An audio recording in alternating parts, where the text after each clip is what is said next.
600, shoot about 30 away. Grab everyone down there, don't miss no one. Sherry Couture down there. 2,600 shorties gonna tie the knot. Alright, 1 through 50, that's what I'm looking for. Make sure you guys are staying active.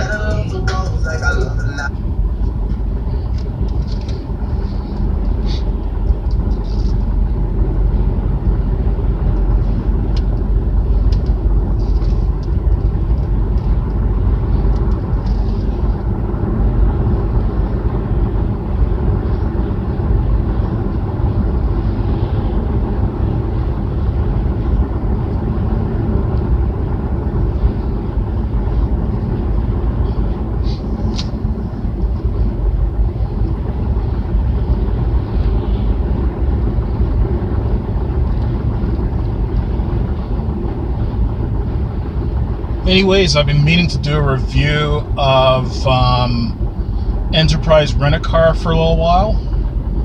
So, you might have heard me mentioning in my TikTok and my YouTube videos yesterday that I had reserved a full-size hybrid car with Enterprise, and it even said on the Priceline app that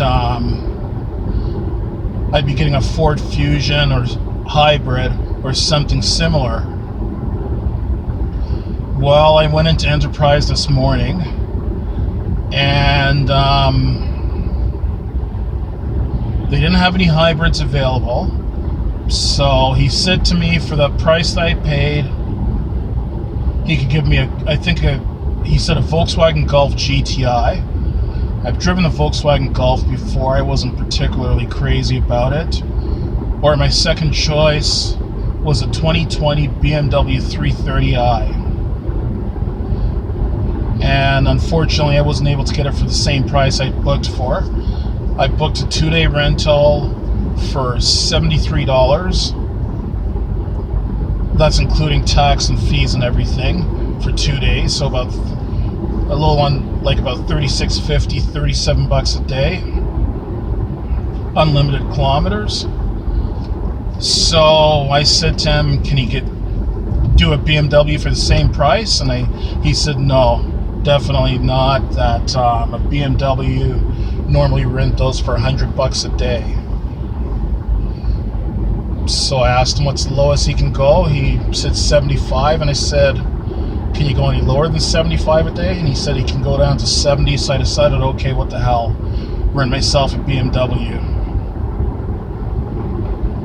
So I am going to be doing a review on this 2020 BMW 330i, so watch out for that in the next couple of days, next 2 or 3 days. But for now, my reviews on Enterprise. I'm sorry I'm rambling a little bit here. My mind is kind of on other things. Anyways, so I've rented with Enterprise a few times now. Usually those bookings I've made through Priceline.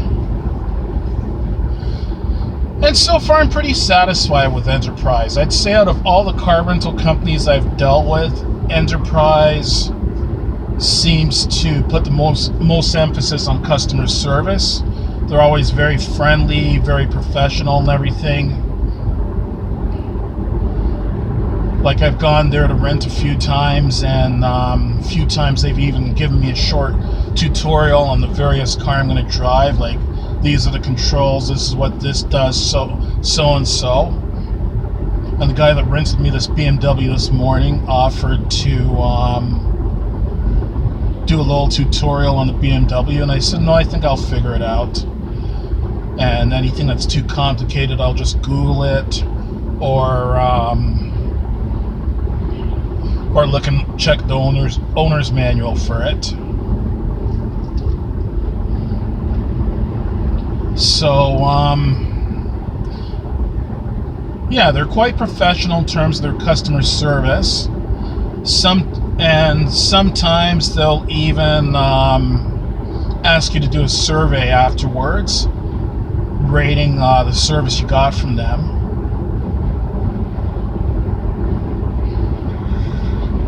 A couple of things to be aware of with Enterprise Rent-A-Car. they used to only charge they used to only charge you a $200 deposit on top of or they used to just charge you for the car you were renting, and then put an additional $200 hold on your credit card, like a $200 deposit, and they give that deposit back to you once you get back to Enterprise, and they've checked over the car and seen that there's nothing wrong with it or anything. Now they've changed that to a $300 deposit. So like, let's say your rental's $50, they're going to charge you the $50 plus take an additional $300 deposit on top of that. So just be aware of that. They take a $300 deposit. But the thing that's good about Enterprise is as soon as they've checked over the car and seen that there's nothing wrong with it, they'll give you back that $300 deposit immediately. Because I've rented with other companies before, like Dollar, Hertz, and Thrifty, and it generally takes about 2 business days for that deposit to go back on your credit card. The other thing with Enterprise as well too, they absolutely check that car over with a fine-tooth comb. Like, honest to goodness, I thought they were gonna bust out a magnifying glass to go over the car and look for any damage. So they check that car over, the exterior, and they'll sometimes check the interior for any damage to the seats, like ripped seats and that kind of thing. And whenever they're renting a BMW is classified as a premium car, whenever they're renting out a premium car, they'll check it even more carefully. They'll check over like the wheel rims, the wheel covers, to see and note any damage on them. So just keep that in mind, that if you get any damage on that car whatsoever while you have it, Enterprise is probably going to pick up on it. Another thing too, they kind of like doing a sales pitch on you as well. They will try to sell you lost damage waiver, which is basically like insurance to cover the car in case you get in an accident or something like that. They'll also try to sell you, I think, personal accident insurance. I think that covers your personal contents in the car, like if the car gets broken into and your stuff gets stolen, that kind of thing. They'll even try to sell you roadside assistance, which, as far as I'm concerned, that's not necessary, because I've never rented a car that was more than 2 years old. Every car that I've ever rented has been anywhere from brand new to 2 years old.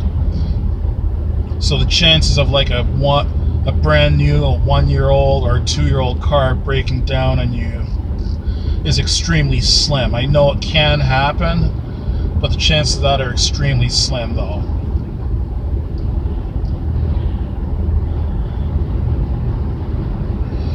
And another thing I noticed that Enterprise likes to try and do, they like to try to upgrade you. I guess they're kind of money hungry at Enterprise. They like to try to upgrade you and say, well, you know, for an additional $5, like there was one time I went in there and I reserved an economy car, which is the cheapest and smallest class of car that they carry. So something like a Ford Fiesta, a Chevy Spark, Mitsubishi Mirage, something along those lines. I went in there wanting to rent an economy car, and they said to me, well, you know, if you give us an extra $5 a day, we can rent you an SUV. So just prepare for a sales pitch when you go in there. And Enterprise Rent-A-Car, at least where I rent it from in London, Ontario, Enterprise has more locations than any other car rental agencies that I know of in London. I think they have something like about 8 to 10 locations throughout London, Ontario. And some of those locations are open 7 days a week. Some of them might only be open weekdays, and some of them might only be open Monday to Saturday. The one that I rent from at 288 Horton Street in downtown London, that one's open 7 days a week. Like, they're just half a day on Saturday and Sunday. I think they're 9 till 12 or something like that. So that's kind of convenient that they're open 7 days a week. I'm trying to think what else. Oh, I think Enterprise, if I'm not mistaken, right now is in the process of merging with Discount Car and Truck Rentals. So just keep that in mind as well too, somewhere down the road in the very near future. Because I tried checking prices for Discount Car Rentals, and their website's been down since at least sometime next week. So the only way to book cars right now with them is over the phone. And when I called them up, they told me about that they're in the process of merging with Discount, Enterprise and Discount. But I mean, I don't really have any complaints about Enterprise though.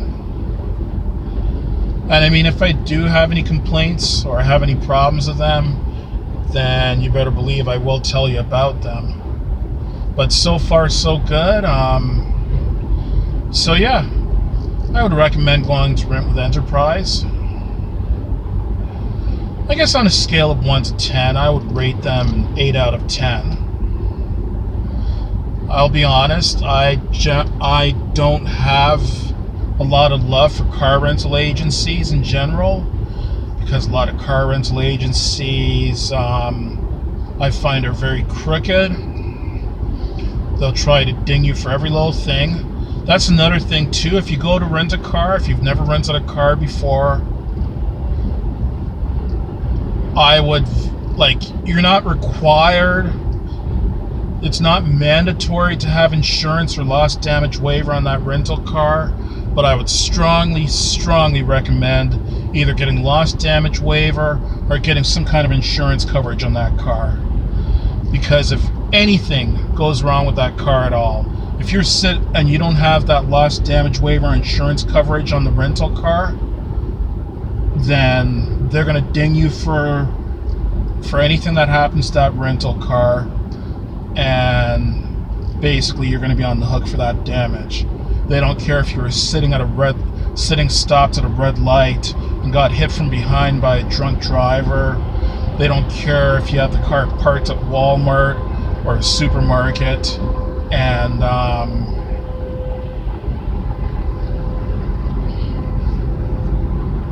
you get a cart ding on the door from one of the shopping carts. They'll ding you for it. So, the insurance that car rental companies carry is basically just to cover themselves. So I would either just suggest, A, if you already own a car and you're just renting a car for whatever reason, see if your own personal car insurance policy will cover that rental car, or B, most car rental agencies expect you to have a credit card to rent a car from them. So check with your credit card company to see whether or not your credit card will cover you for loss damage waiver insurance when you rent that car. Or C, you could get the loss damage waiver from the car rental agency, but that's always bloody expensive. Like I've seen it in the price range of anywhere from $20 to $50 a day if you get it through the car rental agency. D, you can get it from whatever website you rent that car from.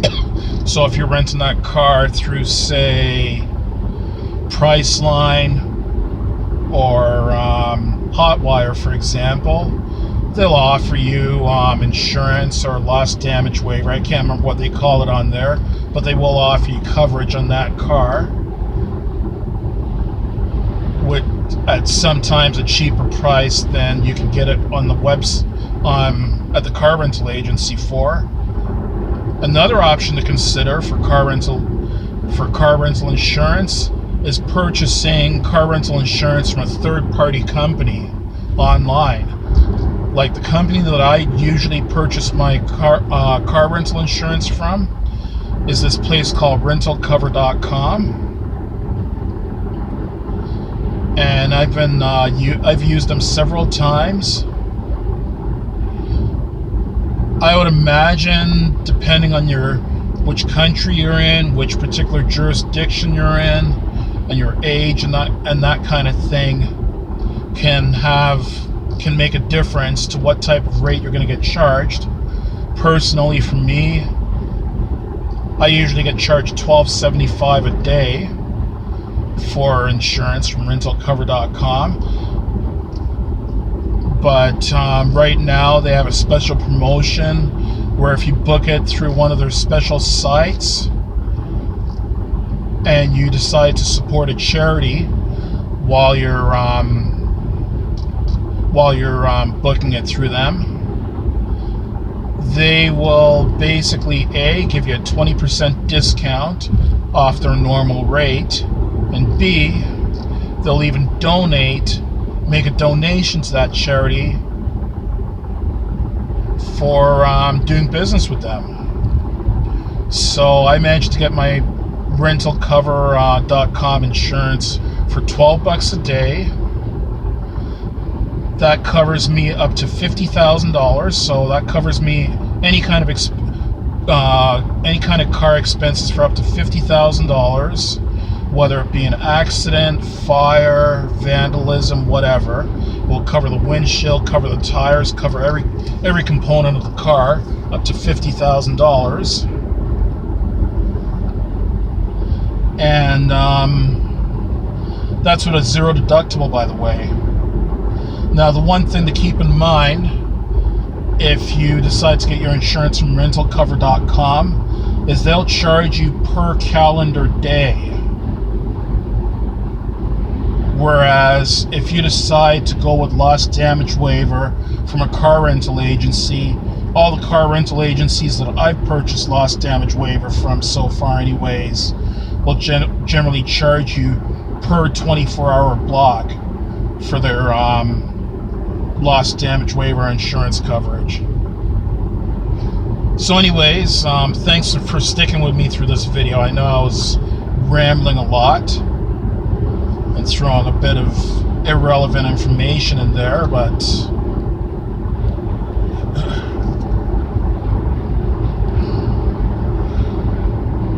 anyways, that's my review of Enterprise Rent-A-Car. Watch out for my review that I do on the 2020 BMW 330i. And I've got more car reviews coming up as well too, and I've got more car rental agency reviews coming up as well, so stay tuned, plus all the other random usual stuff that I do on my channel.